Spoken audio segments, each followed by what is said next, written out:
Hello welcome to my channel Ksheeru talk. So ఇవాళ వీడియోలో simple and tasty tomato కొత్తిమీర పచ్చడి ఎలా చేయాలో చూద్దాం. ముందుగా ప్యాన్లో ఆయిల్ వేసుకొని అందులో వేరుశనగ గుళ్ళు, ధనియాలు, జీలకర్ర, పచ్చిమిర్చి వేసుకొని అవి కొంచెం గోల్డెన్ బ్రౌన్ వచ్చేంత వరకు వేగించుకోవాలి. తర్వాత దాన్ని పక్కకు తీసేసుకొని ఇంకొంచెం ఆయిల్ వేసుకొని టొమాటోస్ ఇంకా కొత్తిమీర వేసుకొని వాటిని మంచిగా మగ్గనివ్వాలి. అవి మగ్గిన తర్వాత వీటన్నిటిని కూడా మిక్సీ జార్లో తీసుకొని అందులో కొంచెం వెల్లుల్లి, చింతపండు, ఉప్పు వేసుకొని మంచిగా బ్లెండ్ చేసుకొని పక్కన పెట్టేసుకోవడమే.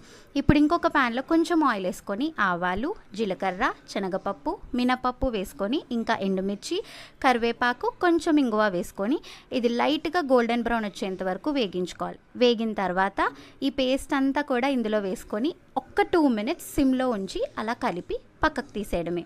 తర్వాత వేడి వేడి అన్నంలో అలా ఆమ్లెట్ ఇంకా పచ్చడి, నెయ్యి వేసుకొని తింటే భలే ఉంటుంది. ఈ వీడియో మీకు నచ్చితే like, share, subscribe and comment. అంతే ఈ వీడియో.